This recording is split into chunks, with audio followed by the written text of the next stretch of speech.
The dull hum of the station's artificial gravity generator had a way of fading into the background, a constant reminder that Nate Crow's life was held together by a handful of carefully engineered miracles. Outside, the blackness of space pressed against the reinforced windows of Outpost Epsilon 42, a lonely tin can orbiting just beyond Jupiter's radiation belt. Nate stared out at the swirling red storm of the planet below, nursing a cup of stale synth coffee. Another day in paradise. "You know," he said aloud to no one, "if space wanted me dead, it could just ask politely."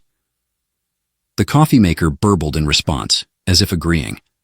Nate's shift was supposed to end hours ago, but when you're the only astrotechnician on a station this small, shifts had a way of blending together. He'd been patching the same finicky thermal conduit for 3 days now, and it still refused to cooperate. With a sigh, he grabbed his toolkit and donned his EVA suit, preparing for yet another walk along the station's exterior. Spacewalks were equal parts awe-inspiring and terrifying. There was nothing quite like stepping into the void and seeing the vast expanse of stars uninterrupted by atmosphere. But it was also the kind of environment where one wrong move could turn you into a cautionary tale for future trainees. Nate liked to think he struck a balance between respecting the danger and making fun of it. He activated his comlink. Epsilon 42 to station control. Commencing external diagnostics. Don't wait up for me. No one would respond. The station was unmanned except for him. But protocol was protocol. The umbilical cord tethering him to the station hummed as Nate stepped out onto the maintenance arm. The silence of space was a stark contrast to the constant noise inside the station. He adjusted his helmet's HUD, scanning the array of panels and conduits for signs of trouble. That's when he saw it. At first, Nate thought it was debris, a chunk of some long-forgotten satellite drifting aimlessly. But as it floated closer, he realized it was something else. A slender humanoid figure tumbled slowly in the void, bathed in the faint glow of Jupiter's light. Their form shimmered, almost translucent, with hues that shifted like oil on water. "Well, that's new," Nate muttered, fumbling to activate his suit's propulsion system. "Please don't be a space ghost. I'm not equipped for space ghosts." Carefully, he maneuvered toward the figure, his breath hitching with every meter. As he got closer, he saw that the figure, a girl by the looks of it, wore no visible suit or apparatus, yet she seemed alive. Her chest rose and fell with shallow breaths, and her iridescent eyes were wide open, staring blankly into the abyss. Nate extended a cautious hand. "Hey there," he said, his voice cracking through the comms. "If you're about to tell me this is some kind of elaborate prank, now's the time." The girl's eyes flickered toward him, and for a moment Nate thought she might respond. Instead, her body convulsed slightly, and her luminescent skin dimmed. Instinct overrode caution. Nate reached out, grabbing her by the arm and pulling her close. Her body was unnaturally light, like holding a bundle of feathers. "All right, mystery girl, let's get you inside before you turn into a cosmic popsicle." The trek back to the airlock was slow and awkward. Nate's heart pounded as he struggled to maneuver the unresponsive figure while keeping himself tethered. He kept talking to fill the silence, though his words were more for his own comfort. "So, you come here often? No? Just passing through? That's cool, I guess. I'm Nate, by the way. Welcome to my little slice of space hell." Finally, they reached the airlock. Nate secured the girl in the chamber and cycled through the decompression process. As the inner door hissed open, he carried her into the station's cramped medical bay, gently placing her on the examination table. Up close, she was even stranger. Her features were humanoid, but unearthly, her skin glowing faintly as if lit from within.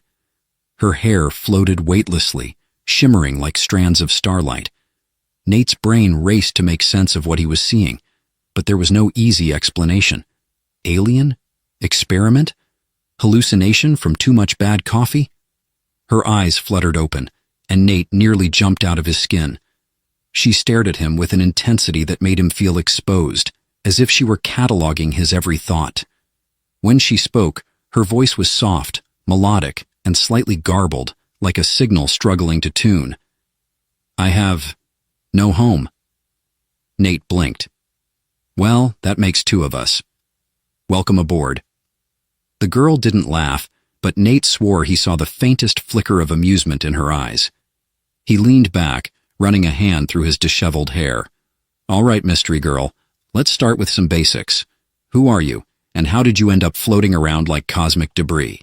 Her gaze faltered, and for the first time Nate noticed a faint crack in her composed exterior. "Lyra," she said finally. "I am Lyra, and I have nowhere to go." Nate sighed, leaning against the counter. "Well, Lyra, you picked a hell of a place to crash. Welcome to Epsilon 42, home of bad coffee, broken machinery, and one very confused human. Now let's figure out how to not get both of us killed." Lyra tilted her head, studying him like a puzzle she couldn't quite solve. For a moment, the room was silent except for the hum of the station's systems. Then, her lips curved into a faint, tentative smile. Nate smirked back. "Oh, great. You've got a sense of humor. This should be fun." Neither of them could have known just how true that would turn out to be. The next morning, if you could call it that, space didn't exactly do mornings, Nate found himself pacing the narrow confines of the station's common room. Lyra sat cross-legged on the worn-out couch, still glowing faintly, her expression one of quiet curiosity. She'd spent the better part of an hour examining a spork as if it were the most fascinating artifact of human ingenuity she'd ever seen. Nate wasn't sure what to do with her. Was there a protocol for harboring alien hitchhikers? If there was, it was probably buried in the emergency manual he'd never bothered to read. He set a steaming mug of synth coffee on the table in front of her and cleared his throat. "All right, Lyra," he said, flopping into a chair opposite her. "We need to talk. First things first. Are you planning on killing me, enslaving humanity, or otherwise doing any of the things aliens do in bad movies?" Lyra looked up, her iridescent eyes narrowing slightly. "No," she said, her voice still carrying that strange melodic quality. "Why would I?" Nate shrugged. "Just checking. You'd be surprised how many bad days start with someone saying, 'Oh, I'm totally harmless,' and then boom, planet's on fire." Lyra tilted her head, a faint smile playing on her lips. "You are strange." "Yeah, well, welcome to the human experience," Nate said, sipping his coffee. "So, if you're not here to cause trouble, what's your story? How does someone like you end up floating in the middle of nowhere?" Her expression grew somber, and the faint glow of her skin dimmed slightly. "I was just running," she said. "My home is gone. Destroyed. I had nowhere else to go." Nate frowned. "Destroyed by what? Or who?" She hesitated, her gaze dropping to the floor. "A force, something terrible. It followed me. I thought I had lost it." Nate's stomach sank. "Followed you? Here?" Lyra nodded, her voice barely above a whisper. "It is possible. If so, it will come." "Great," Nate muttered, setting his mug down. "Just when I thought things couldn't get worse. First, the coffee machine starts leaking, then the thermal conduit goes haywire, and now I've got interstellar trouble on my doorstep. I really should have stayed on Earth." Lyra's eyes flickered with faint amusement. "You do not seem afraid." "Oh, I'm terrified," Nate said. "I've just decided to deal with it later. That's future Nate's problem. Current Nate is more concerned about breakfast." He stood and rummaged through the station's storage compartments, pulling out a vacuum-sealed packet of rehydrated eggs. As he worked, he couldn't help but glance back at Lyra.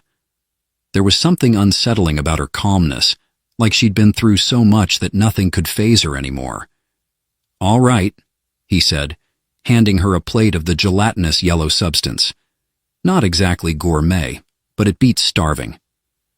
Lyra picked up a fork, examining it with the same curiosity she'd shown the spork. After a moment, she took a tentative bite, her expression neutral. "This is food?" she asked. "Technically," Nate said, sitting down across from her. I wouldn't recommend serving it at a dinner party, though. To his surprise, Lyra let out a soft laugh, the sound like chimes in the wind. Nate grinned. See? You're already fitting in. Rule number 1 of humanity. If you can laugh at terrible food, you're one of us. For a moment, the tension lifted, and Nate allowed himself to believe that maybe things would be okay. But the moment didn't last. A sudden, piercing alarm echoed through the station, and Nate's heart leapt into his throat. What now? He muttered, bolting toward the control panel. Lyra followed, her movements swift and fluid, as if she'd been in low gravity her whole life. The monitor displayed a string of warnings, each one more ominous than the last. Unidentified object approaching. Collision course detected. Nate's hands flew over the controls, trying to make sense of the data. It's small, he said, more to himself than to Lyra. But fast, too fast. Whatever it is, it's not friendly. Lyra's expression darkened. It has found me. Nate shot her a look. Care to elaborate? It is a scout, she said. If it reaches the station, it will call the others. Oh, fantastic, Nate said, throwing his hands up. Why not just invite the whole galaxy while we're at it? All right, what do we do? Can we, shoot it or something? Lyra hesitated, then stepped forward, her hands glowing faintly. I can disable it, but I will need your help. Nate blinked. Your glowing hands are going to disable it? Sure, why not? At this point, I'll believe anything. Ignoring his sarcasm, Lyra pointed to a set of controls. You must position the station to face the object. I will handle the rest. Nate muttered under his breath but complied, maneuvering the station with painstaking precision. The object grew closer, its ominous shape visible on the external cameras. It was sleek and metallic, with an otherworldly design that made Nate's skin crawl. All right, Lyra, he said, his voice tense. Anytime you want to work your magic, go for it. Lyra closed her eyes, and the glow around her intensified. She placed her hands on the control panel, and the station's systems seemed to hum in response. Nate watched in awe as a pulse of energy erupted from the station, enveloping the approaching object. The scout shuddered, its sleek form sputtering before it veered off course and exploded in a burst of light. Nate let out a breath he hadn't realized he was holding. Well, that's one way to do it. Remind me to never get on your bad side. Lyra opened her eyes, her glow dimming slightly. It will not be the last, she said softly. The others will come. Of course they will, Nate said, rubbing his temples. Because why wouldn't they? All right, Lyra. Looks like we've got some planning to do. But first, I'm getting a second cup of coffee. This is going to be a long day. The station's artificial night crept over them, though time felt meaningless in the eternal void of space. Nate leaned back in the swivel chair at the console, nursing his third cup of what barely qualified as coffee. He kept glancing at Lyra, who sat cross-legged on the floor, with a holographic projection of the scout's wreckage floating between her hands. Her skin flickered faintly, as if her glow dimmed when she concentrated. You know, Nate started, spinning slowly in his chair. I've seen a lot of weird things in space. Exploding moons, a vending machine uprising back at Lunar Base Alpha. But you, Lyra, take the cake. Lyra looked up, her iridescent eyes narrowing slightly. Cake? Figure of speech, Nate said, waving a hand. Though now I'm curious, do you eat cake where you're from? Or is dessert considered a universal taboo? Her lips quirked into the faintest smile, but the humor didn't reach her eyes. There was cake. Once. And just like that, the mood shifted. Nate sighed, spinning back toward the console. Humor could only stretch so far before reality crashed back in. The scouts' explosion hadn't been the end of their troubles. Far from it. If what Lyra said was true, more were coming, and they wouldn't just knock politely. So, Nate said, breaking the silence, what's the plan? Because I'm fresh out of ideas that don't involve hiding under the table and hoping for the best. Lyra stood, her movements graceful as ever, and approached the console. She tapped a slender finger against the display, and the station's layout shimmered into view. "This station," she said, her voice steady, "is not defenseless. It has systems, shields, weapons." Nate blinked. "Wait, weapons? Since when?" "It was modified," Lyra said, glancing at him. "Perhaps by those before you." Nate stared at her, a sinking feeling settling in his gut. "You're telling me this station was retrofitted into a space gun, and nobody bothered to tell me? I've been up here eating freeze-dried eggs like a sucker." Lyra tilted her head. "Would knowing have changed your diet?" "That's not the point," Nate muttered, pulling up the station systems. Sure enough, buried beneath layers of unused protocols, he found a suite of defense systems. Most of them were ancient, designed for an era when space piracy had been an actual concern. But they were there, dormant and waiting. "Well," he said, leaning back, "guess I know what I'm doing today." For the next few hours, Nate and Lyra worked together to bring the systems online. The process was frustratingly slow, riddled with corrupted files and power surges that left Nate muttering every curse word he knew. Lyra, meanwhile, seemed unbothered, her focus unwavering. "So," Nate said at one point, wiping sweat from his brow, "what's the deal with your glow? Is it a mood ring thing, or—" Lyra glanced at him, her expression unreadable. "It is my energy. It sustains me." "Neat," Nate said. "I get my energy from caffeine and bad decisions." "I have noticed," Lyra replied, her tone deadpan. Nate grinned. "Hey, was that a joke? You're learning." Their banter was interrupted by an alarm, louder and more urgent than the one before. Nate's heart sank as he turned to the console. The station's sensors had detected multiple objects inbound, each one larger than the Scout. "They are here," Lyra said quietly. "Yeah, I figured," Nate replied, his voice tight. He pulled up the sensor data, his stomach flipping as the objects grew closer. "All right, Lyra. Time to see if these ancient weapons actually work." Lyra nodded, placing her hands on the console. The systems hummed to life, and Nate couldn't help but marvel at the sight. She seemed to merge with the station, her glow spreading through the room as if she were a part of its circuitry. The first ship appeared on the external cameras, sleek and menacing, its surface bristling with alien weaponry. Nate's hands flew over the controls, targeting the ship with one of the station's pulse cannons. "All right, big guy," he muttered. "Let's see what you've got." The cannon fired, a burst of blue energy lancing through space. It struck the ship dead on, sending it spiraling into the void. Nate let out a triumphant whoop, but the victory was short-lived. More ships appeared, their weapons lighting up the darkness. Lyra?" Nate said, his voice rising. "Any chance you've got a plan B?" Lyra didn't respond. Her glow intensified, and the station's systems surged with power. The lights flickered, and Nate felt a strange warmth in the air, like static electricity before a storm. The station fired again, but this time, it wasn't just the weapons. A wave of energy erupted from its core, sweeping across the attacking ships. Their systems sputtered and died, leaving them adrift. Nate stared in awe. Did you just EMP an entire fleet?" Lyra stepped back, her glow fading slightly. "It will not stop them for long," she said, her voice tired. "They will adapt." "Great," Nate said, running a hand through his hair. "Because this wasn't stressful enough already. All right, Lyra, what's next? Do we have a plan C?" Lyra hesitated, her gaze distant. "There is a way," she said slowly. "But it is dangerous."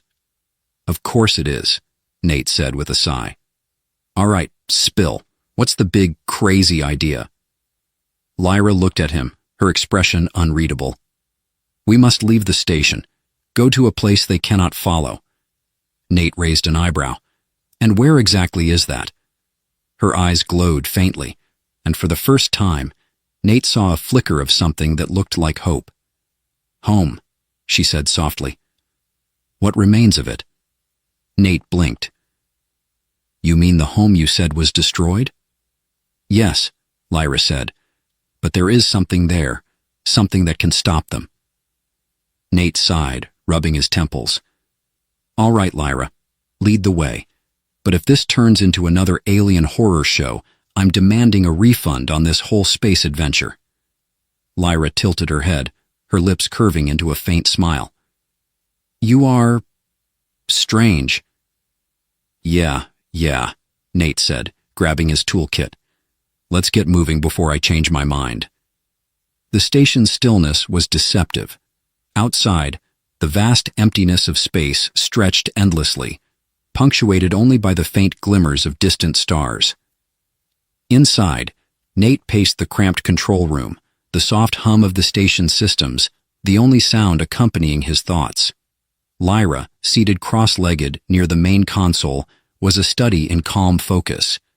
Her hands hovered over a holographic projection of the destroyed scout ship, her iridescent skin glowing faintly as she manipulated the data. Nate leaned on the edge of the console, staring at her with a mix of curiosity and frustration. All right, Glowstick, he said, trying to inject some levity into the tense atmosphere. You've got this whole mysterious alien vibe thing down pat. But care to clue me in on what we're up against here? Maybe throw in a few tips on not dying? Lyra's lips twitched, almost forming a smile. Your attempts at humor are unique. Hey, I'll take unique over boring, Nate shot back. Now spill. What are we dealing with? Lyra's gaze shifted to the projection, her expression growing somber. They are hunters, she said quietly. Relentless. They pursue until there is nothing left. Nate's stomach churned. Great. Space predators. Just what I needed. Let me guess. They're bigger, meaner, and have way cooler ships than we do? Their technology is advanced, Lyra admitted, but it is not invincible. Oh, good. Because I was worried this might actually be hard, Nate muttered, running a hand through his hair. So, what's the plan? Please tell me it's not just hope they go away. Lyra's fingers danced over the controls, and the projection shifted, displaying the station's internal systems. This station has defenses, she said. Old, but functional. If we can augment them. Augment them how? Nate asked, raising an eyebrow. Because unless you've got a secret stash of alien superweapons tucked away, I'm not sure we've got the resources for that. Lyra's glow brightened slightly. There is energy within me, she said.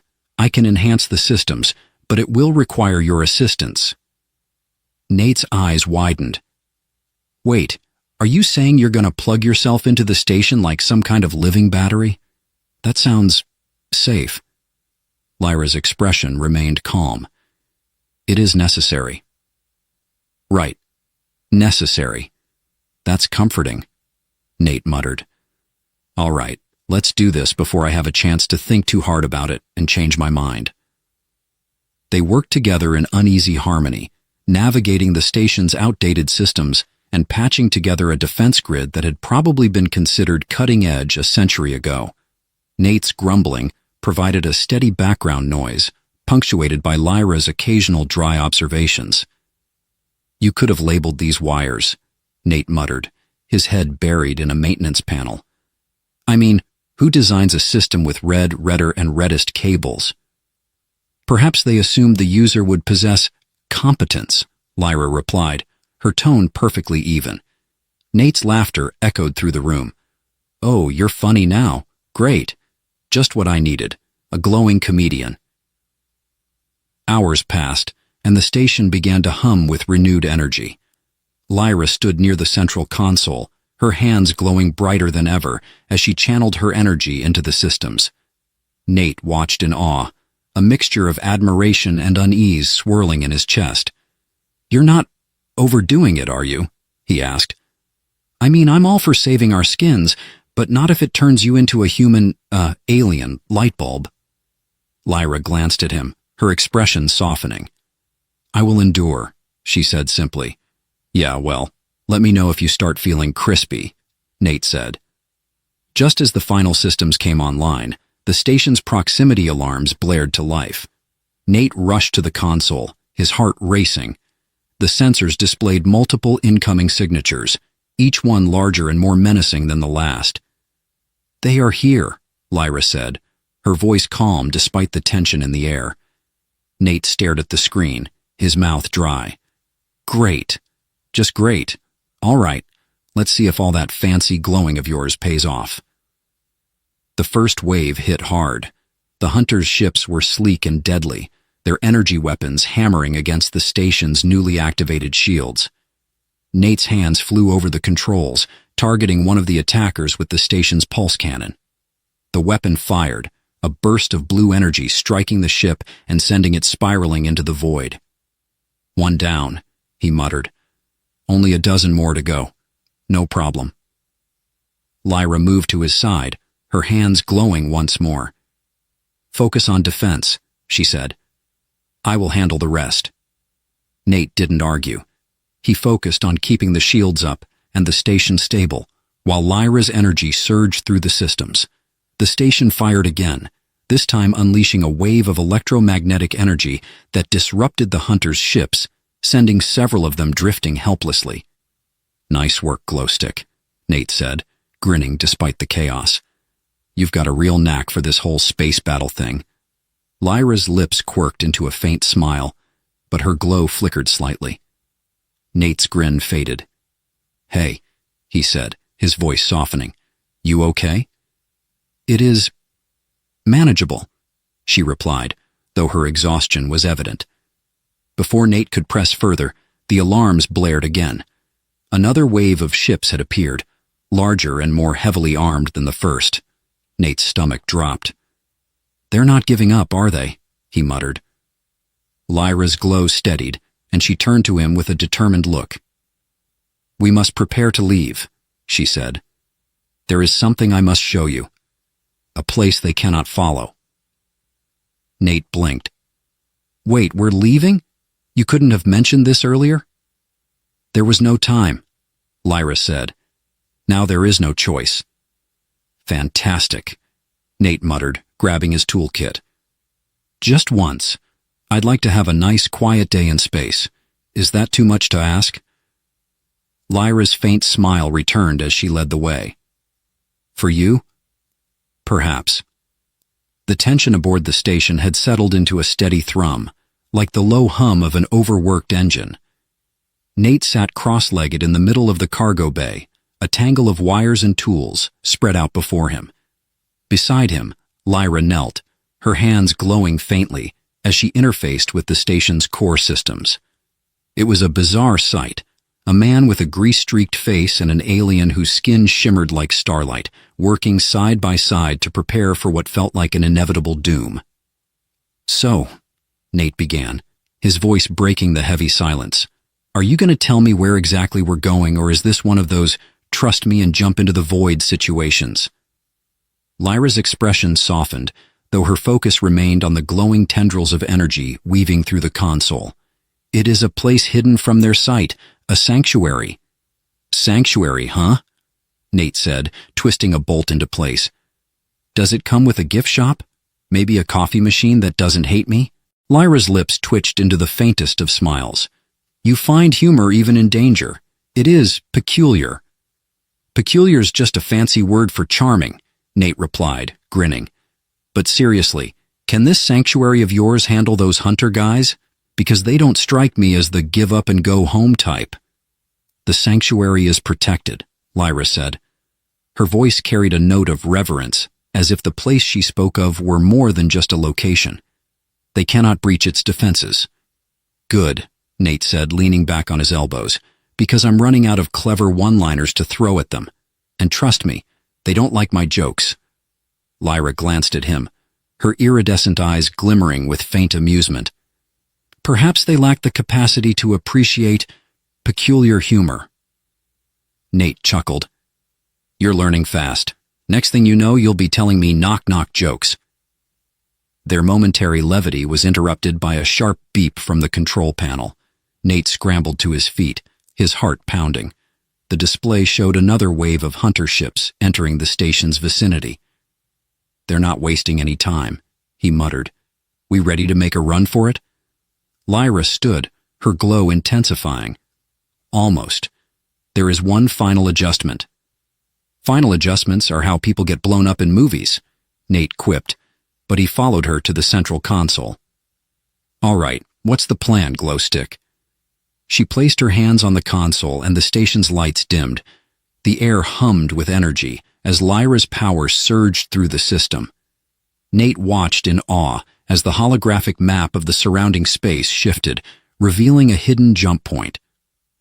That's our way out? Nate asked, his voice tinged with both wonder and skepticism. Lyra nodded. It will take us to the sanctuary, but the jump drive must be activated manually. Nate's stomach sank.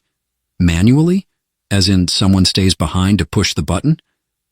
Not exactly, Lyra said, her glow dimming slightly as she turned to face him. The system can be set to a delayed activation, but it is unstable. Unstable's just another word for exciting, Nate said, his grin not quite reaching his eyes. All right, let's do it. What's the worst that could happen? Lyra's silence was answer enough. The hunters' ships closed in as Nate and Lyra worked to prepare the jump drive. The station shook with each impact of enemy fire, and Nate's nerves frayed with every warning light that blinked to life. Could they maybe not blow us up while we're trying to escape? Nate muttered, his fingers flying over the controls. They do not share your sense of humor, Lyra replied, her tone as calm as ever. Nate barked a laugh despite himself. Yeah, I've noticed. All right, drive set. What now? Now, Lyra said, stepping back from the console. We must reach the shuttle.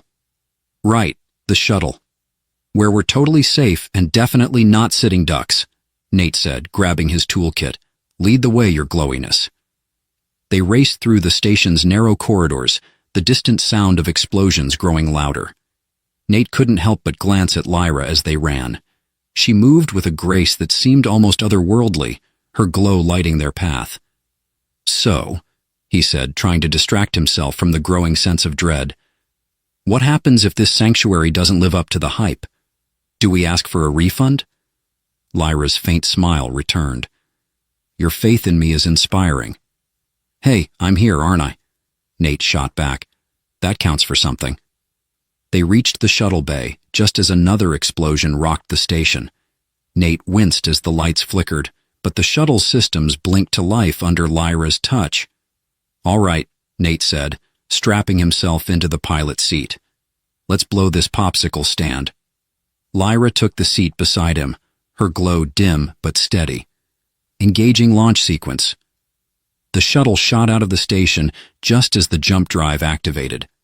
A burst of energy enveloped the station, and for a brief moment, the hunters' ships were caught in the chaotic wake. Nate whooped as the shuttle streaked away, leaving the chaos behind.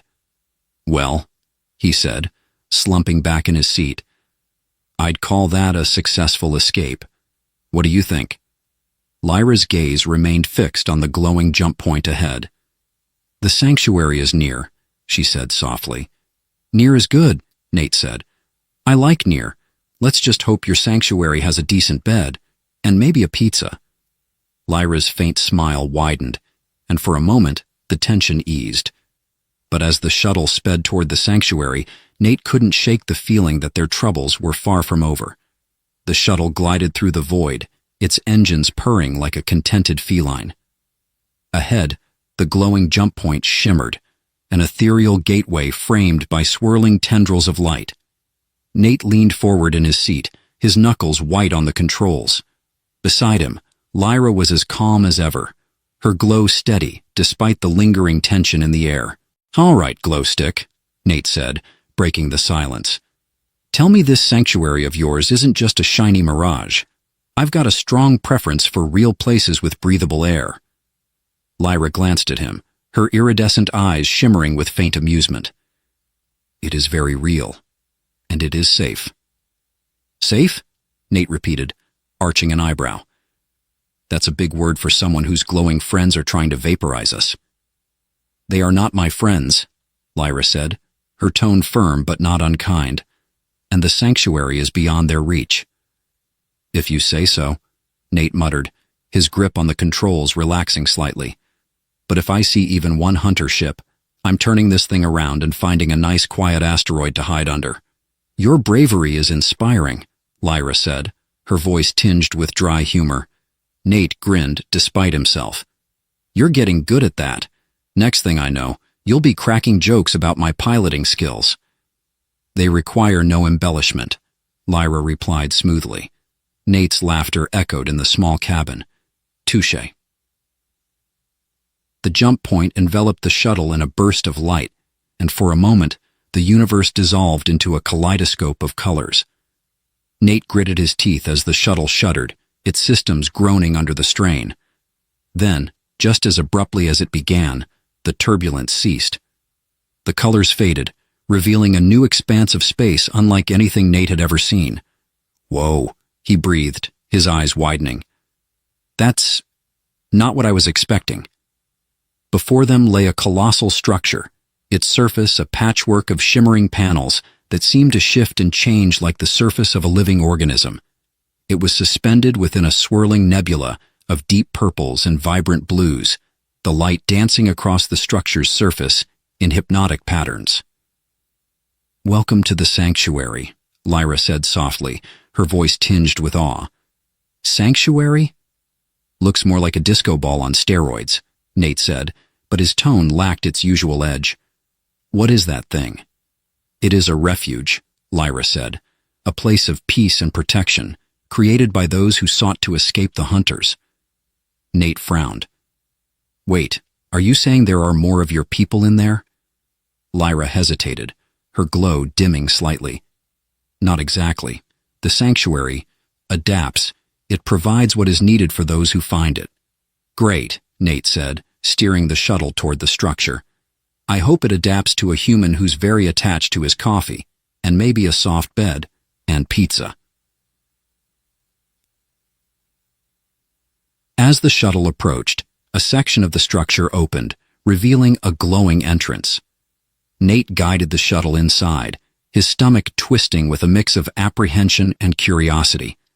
The interior was vast and eerily quiet, the walls pulsing with a soft rhythmic light that seemed to respond to their presence. So, Nate said, stepping out of the shuttle, is it just me, or does this place feel alive?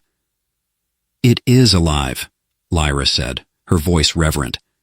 In its own way. Great, Nate muttered. Living buildings. What's next? Talking furniture? As if in response, the floor beneath them shifted, forming a glowing pathway that led deeper into the structure.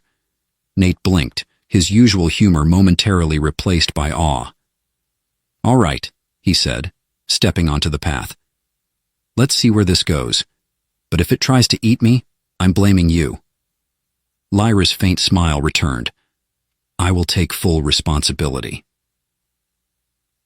The pathway led them to a central chamber, its walls lined with intricate patterns that seemed to pulse with an internal rhythm. In the center of the room stood a pedestal, its surface glowing with a soft, inviting light. Lyra approached it slowly, her glow intensifying as she reached out to touch it. This is the heart of the sanctuary, she said. It holds the knowledge and power of those who came before. Nate crossed his arms, his skepticism returning. And what exactly are we supposed to do with it? Sing it a lullaby? Ask it nicely to save the day? Lyra's gaze remained fixed on the pedestal. It will help us, but only if we are willing to help ourselves. Cryptic much, Nate said, but he stepped closer, curiosity getting the better of him.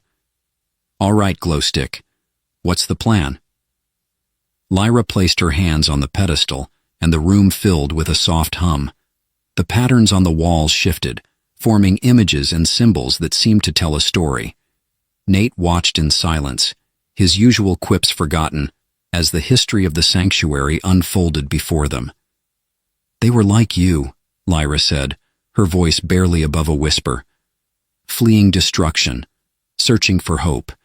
They built this place as a refuge, a beacon for those in need. Nate frowned. But why haven't we heard of it? Why didn't anyone else find it? It is hidden, Lyra said. Only those who are truly lost can see it.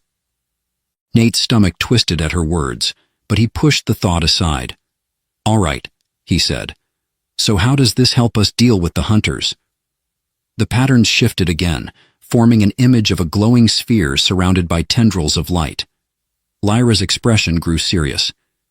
The sanctuary can create a shield, she said, but it requires energy and a connection. Nate's eyes narrowed. Connection? You mean you, don't you? Lyra nodded. It is the only way. Of course it is, Nate muttered. All right, let's do this before I change my mind. As Lyra prepared to interface with the sanctuary, Nate couldn't help but crack one last joke. If this thing turns you into a glowing supernova, I'm putting that on your tombstone. Here lies Lyra, shiniest alien in the galaxy. Lyra's faint smile widened, and for a moment the tension lifted. Then the sanctuary's light engulfed them, and the next phase of their journey began. The sanctuary's light faded, leaving Nate and Lyra standing in a chamber that was both impossibly vast and strangely intimate. The walls shimmered with the faint glow of distant galaxies, and the floor beneath them felt alive, pulsing gently with energy. Nate turned in a slow circle, his usual quips momentarily silenced by the awe-inspiring sight. All right, he said after a long pause. I'll give it to you, Glowstick. This place knows how to make an impression. Lyra's glow intensified slightly, a sign of her quiet satisfaction. The sanctuary welcomes those who seek peace. Yeah, well, peace is great and all, Nate said, gesturing vaguely at the glowing walls.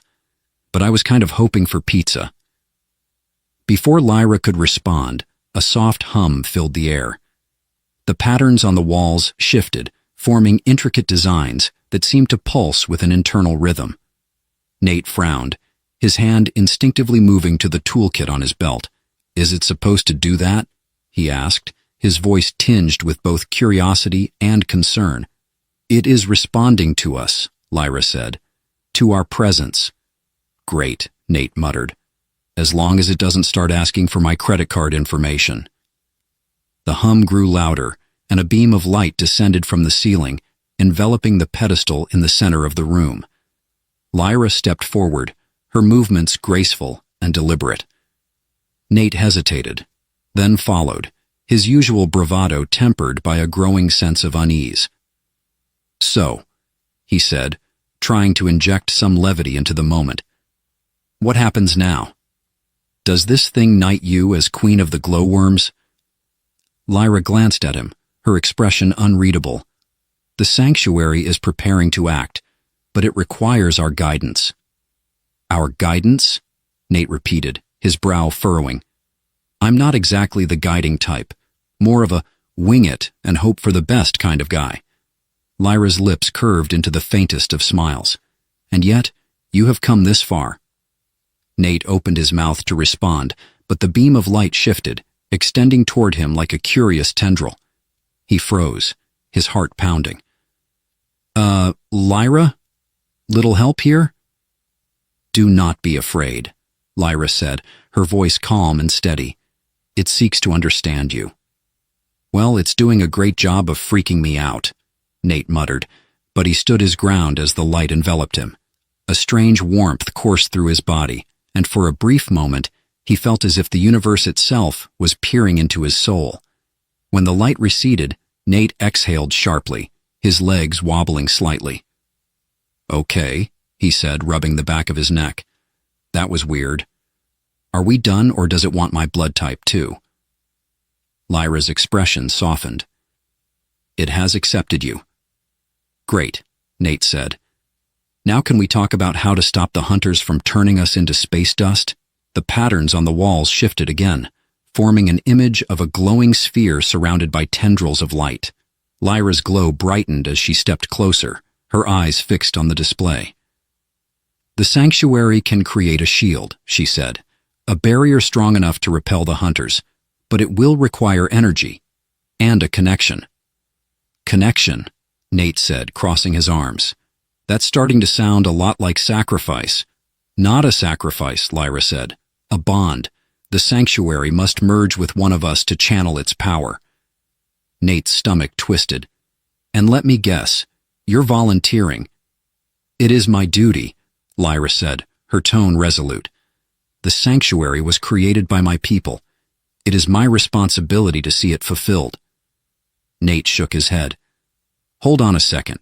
If this thing needs a connection, why can't it be me? You've already lost your home.